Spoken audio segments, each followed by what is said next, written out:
Presidents, distinguished guests, ladies and gentlemen, having only fairly recently been afforded the privilege of addressing this Parliament, I was somewhat astonished, indeed touched, to be invited back again to discuss the crucial subject of how we can shift our economies onto a lower carbon trajectory. Now, I realize only too well that you are engaged ceaselessly with momentous issues, not least how to navigate the turbulent currents of this difficult and serious economic climate. But it is certainly heartening that here in Brussels, so much thought is being given to the profound changes we need if Europe is to cope with the long-term economic consequences of climate change and the depletion of the world's natural capital. Now, if I may, and since you have been rash enough to ask me in the first place, I would like to take this opportunity to consider why there is no more pressing problem, and also how, perhaps, it might be addressed. First and foremost, I believe we need to deepen our understanding of the relationships between food, energy, water, and economic security, and the policies which are put in place in those areas. This is increasingly important given the rising demand and competition for land and other resources, which is already having an impact on prices and is exacerbated, as you will no doubt have noticed, by rapidly changing weather patterns. Now, ladies and gentlemen, I am a historian, not an economist, but it is plain to me that responding to these problems with a business-as-usual approach towards our pursuit of GDP growth offers only short-term relief and not a long-term cure. Why? Because I cannot see how we can possibly maintain the growth of GDP in the long term if we continue to consume our planet as voraciously as we are doing. We have to see that there is a direct relationship between the resilience of nature's ecosystems and the resilience of our national economies. And let us not forget, it is on that resilience that our future prosperity actually depends. Now, I know there is a great deal of debate about the meaning of resilience. I cannot help but think it means an ability to absorb, repel, and adapt to external shocks. And without it, we have very little, if any, capacity for mitigation and adaptation. If the fabric of the Earth's life support system fragments, as it appears it may be starting to do, if those systems become weak or even collapse, essentially, if nature's capital loses its innate resilience, then how long does it take for our economic capital and economic systems to lose their resilience too?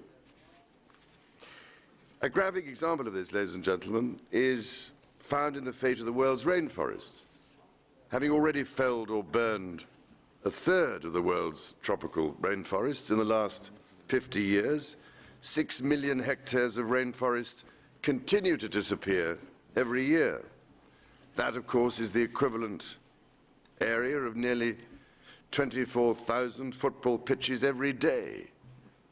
And with them go tens of thousands of species of plant and animal, gone forever into extinction. Together, of course, with who knows how many vital potential cures and medicines and innovative biomimetic solutions to the problems we are facing. And because the trees are not there to transfer billions of tons of water to the atmosphere, so the world's weather patterns are disrupted which in turn seriously undermines the stability of food production. So you see, burning a hectare of rainforest has a direct impact upon the livelihoods of many communities, and thus a direct impact on economic growth and prosperity at a local level.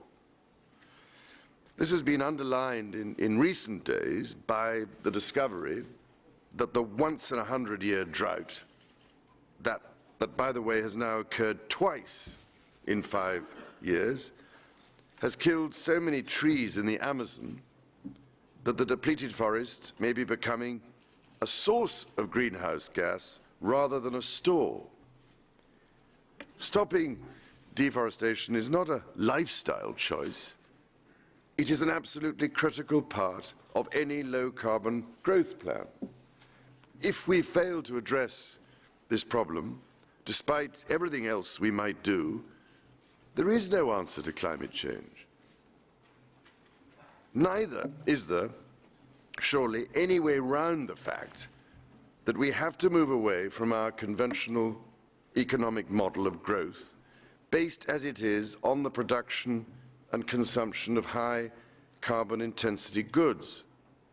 We need to meet the challenge of decoupling economic growth from increased consumption in such a way that both the well-being of nature's ecology and our own economic needs do not suffer. It seems to me that we need a framework focused on resilience that enables us to recalibrate and balance our approach.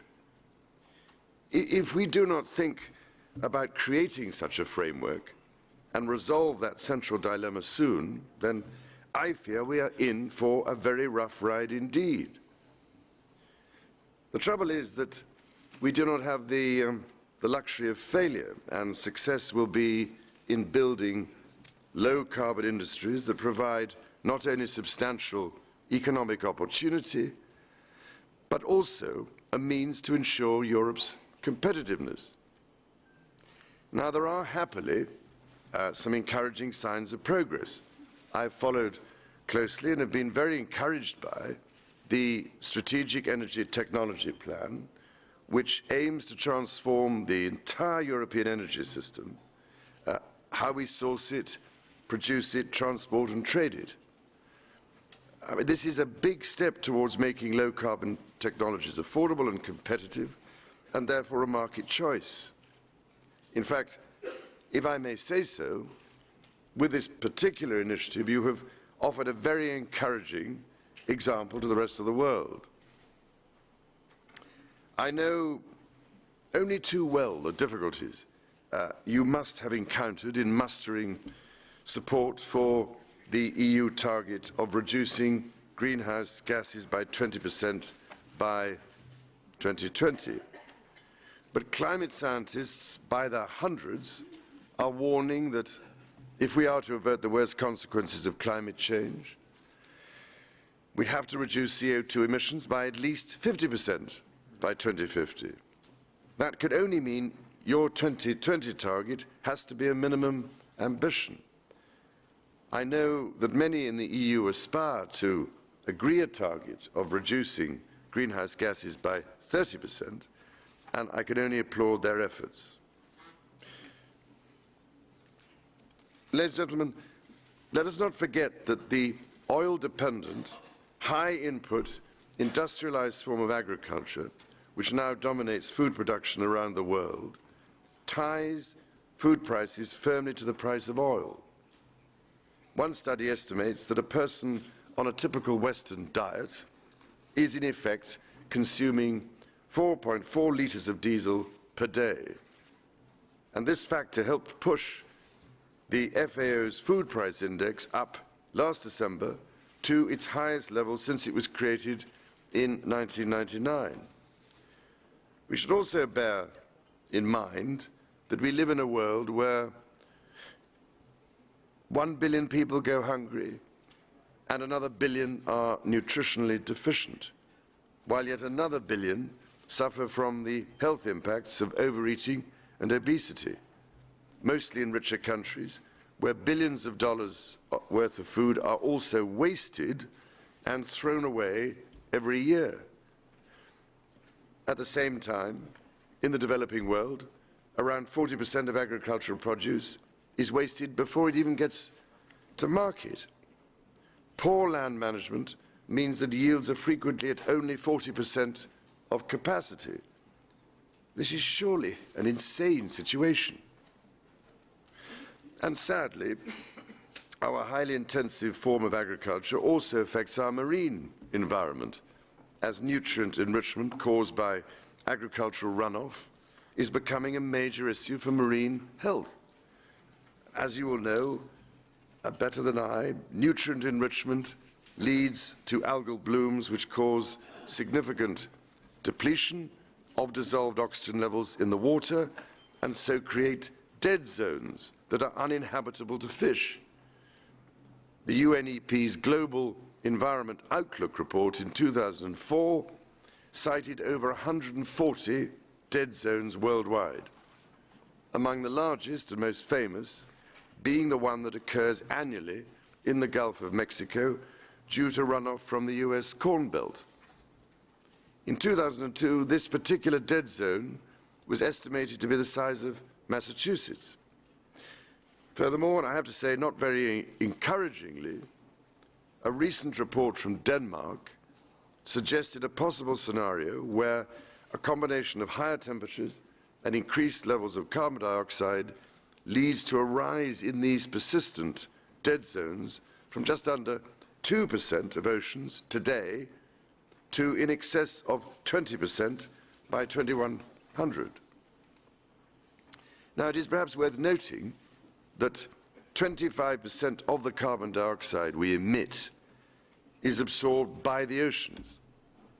But it appears that the capacity of the oceans to continue this function is decreasing due to the loss of coastal habitat. For example, 13.5 gigatons of carbon dioxide will be released within the next 50 years as a result of mangrove clearance that occurred between 1980 and 2005, much of this due to shrimp farming for the European market. This is equivalent, ladies and gentlemen, to all transport-related emissions in 27 EU countries over a 15-year period from 1997 to 2005. In addition to these problems, the health and productivity of our oceans is also a threat from overfishing, climate change, toxic pollution, invasive species, and habitat degradation. These multiple threats make it imperative that a holistic and precautionary approach is adopted in order to manage marine ecosystems so as to ensure maximum food security benefit from fisheries, while understanding the carbon-related consequences of assuming that aquaculture will be able to fill the protein gap from the precipitous decline of wild fisheries. Now, I suspect I may not be alone in thinking it's strange, to say the least, that globally, despite subsidies in the region of $16 billion of public money every year, we appear to be close to bringing the fishing industry to its knees. It is worth recognizing that the fishing industry contributes over $200 billion a year to global GDP, but may not be able to do so for much longer. But here, in the midst of such a big problem, lies a potential solution which could be of use to the other sectoral challenges we face. Research into the state and future of the Northeast Atlantic bluefin tuna fishery estimates that subsidies of around $120 million return an annual profit of only around $70 million. The research found that a sustainable future for the fishery, even without subsidies, could produce annual profits of $310 million per year if tuna stocks could recover to a sustainable level. The World Bank's own estimates suggest that if we were to eradicate the perverse subsidies which currently exist curb overfishing and improve ineffective management, then the global fishing industry could contribute $250 billion per year to global GDP and on a sustainable basis. This offers at least hope of a long-term cure rather than a short-term form of relief, and one from which the vast majority of stakeholders would benefit. I know it would require difficult decisions and even more difficult implementation measures, but if we lift our eyes from the here and now and look to the future, I wonder if we really have any alternative. Ladies and gentlemen, I hope you can see my point. Essentially, we have to do more today to avert the catastrophes of tomorrow. And we can only do that by changing the way we frame our approach to the economic problems that confront us. If we are to make our agricultural and marine systems resilient in the long term, for instance, we have to design policies in every sector that bring the true costs of environmental destruction and the depletion of natural capital to the fore. Well, having looked at these issues for very nearly 30 years, and being fortunate enough to have consulted some of the world's most eminent experts, I wonder if I might just share with you a couple of observations about how, it seems to me at least, it might be possible to do this. I would certainly suggest that social and economic stability is built on valuing and supporting local communities and their traditions, recognizing, as does the report from the International Assessment of Agricultural Knowledge, Science and Technology for Development, recognizing the contribution which, for example, diverse farming systems make to economic and ecosystem resilience. Policies that encourage diverse landscapes, communities, and products that can generate all sorts of positive results, not just in agriculture, but in tourism, forestry, and industry. So there is a need for policies that focus funding on strengthening diversity.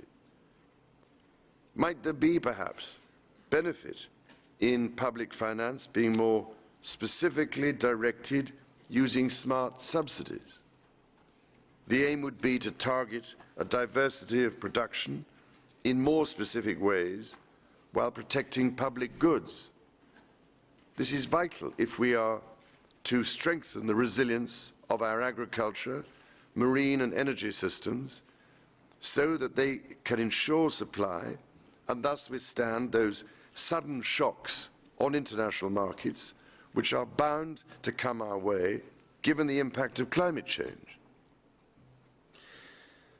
I would also suggest we need a different approach to profit and loss, which would support corporate, social, environmental and economic responsibility and give us the means to evaluate the impact of our actions properly.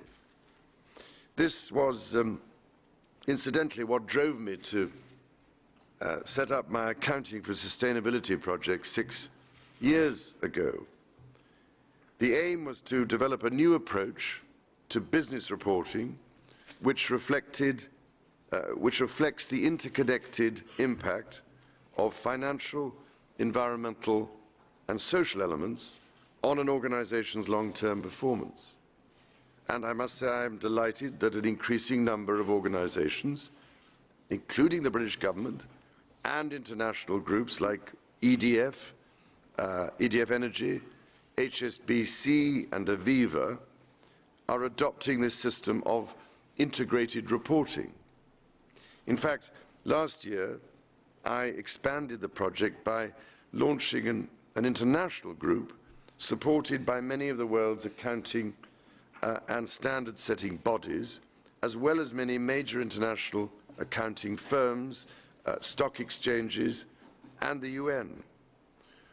What has pleased me most is that this initiative preempted the findings of the UN study into the economics of ecosystems and biodiversity, or TEEB, which reported last summer to the gathering of 193 environment ministers in Nagoya.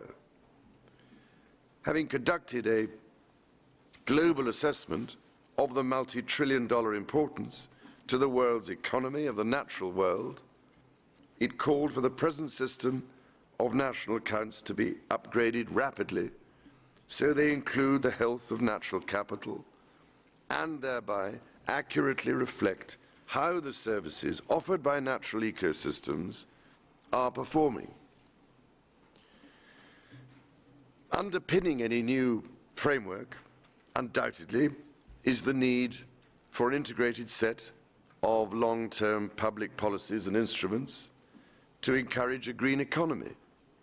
Such an economy would rely on sustainable asset management, more productive processing of waste, the construction of new zero-carbon buildings, and the retrofitting of existing stock, and on achieving stringent energy efficiency targets for our buildings, cars, and household goods. If only we could look at the world in this new way, we could create significant and crucially sustainable economic opportunities. It would be an economy that would, on the one hand, put much more emphasis on planning sustainable urban developments and helping businesses to maintain biodiversity and safeguard ecosystems, while on the other, placing less reliance on those government subsidies and mechanisms which perversely can end up eroding the vital natural components that provide us with our essential capital resources. Ladies and gentlemen, for these solutions to be implemented at scale, we would have to see effective partnerships between the public and private sectors, as the President just mentioned, and they would also need to involve the knowledge of many highly expert non-governmental organizations. We could not leave it to the market alone.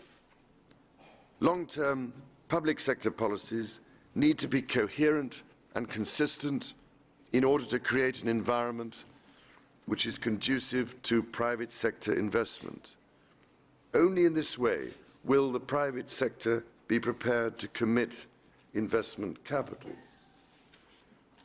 The market certainly offers a means of accelerating changes in behavior, but to be genuinely effective, these changes must be focused and clearly directed by long-term policies, and that means robust legislation and, dare I say it, just as robust enforcement. Now, I would merely add to this list one very important acknowledgement, if I may, and that is the role of the consumer. It seems to me that until we, all as consumers, really begin to demand sustainable products and services from businesses and governments, then policymakers will struggle to see the importance of introducing real change. Lately, I've been asking myself why the public has not eagerly embraced the many advantages in pursuing a sustainable future. My conclusion is that for too long, environmentalists have tended to concentrate on what people need to stop doing. If we are constantly told that living environmentally friendly lives means giving up all that makes life worthwhile, then it is no surprise that people refuse to change. That is why last year I launched a new initiative called START, which aims to show people what they could start doing, the simple steps that we can all take to make better use of our natural resources. So by working with some of Europe's leading companies, such as Kingfisher and Eurostar, as well as celebrities and marketing professionals, we are unashamedly attempting to sell the benefits of sustainability. As one advertising executive put it to me, we are making it cool to use less stuff. So, believe it or not, this smarter approach can actually be more profitable. As Marks and Spencer have found, an innovative approach to sustainability actually saves money.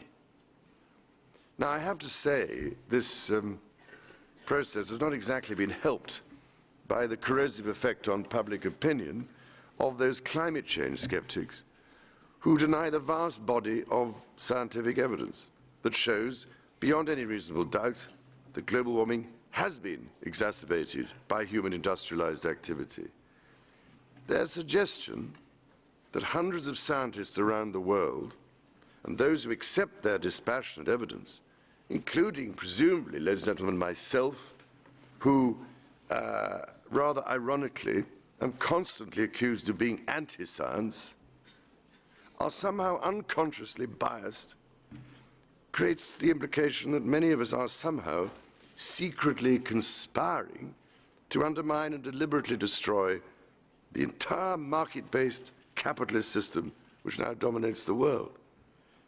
So I would ask how these people are going to face their grandchildren and admit to them that they actually failed their future, that they ignored all the clear warning signs by passing them off as merely part of a cyclical process that had happened many times before and was beyond our control, that they had refused to heed the desperate cries of those last remaining traditional societies throughout the world who warned consistently of catastrophe because they could read the signs of impending disintegration in the ever more violent, extreme aberrations in the normally harmonious patterns of nature. So I wonder, will such people be held accountable at the end of the day for the absolute refusal to countenance a precautionary approach? For this plays, I would suggest, a most reckless game of roulette with the future inheritance of those who come after us. An inheritance, ladies and gentlemen, that will be shaped by what you decide to do here in this Parliament. Ladies and gentlemen, Mr. President, you have been remarkably patient in listening to me, and I promise you what you decide here could induce the very necessary adjustments we so urgently need to make. So, can I ask if you will be courageous enough to seize the moment, set Europe on a course for survival and economic prosperity, and so earn the endless gratitude of our descendants? Thank you, President.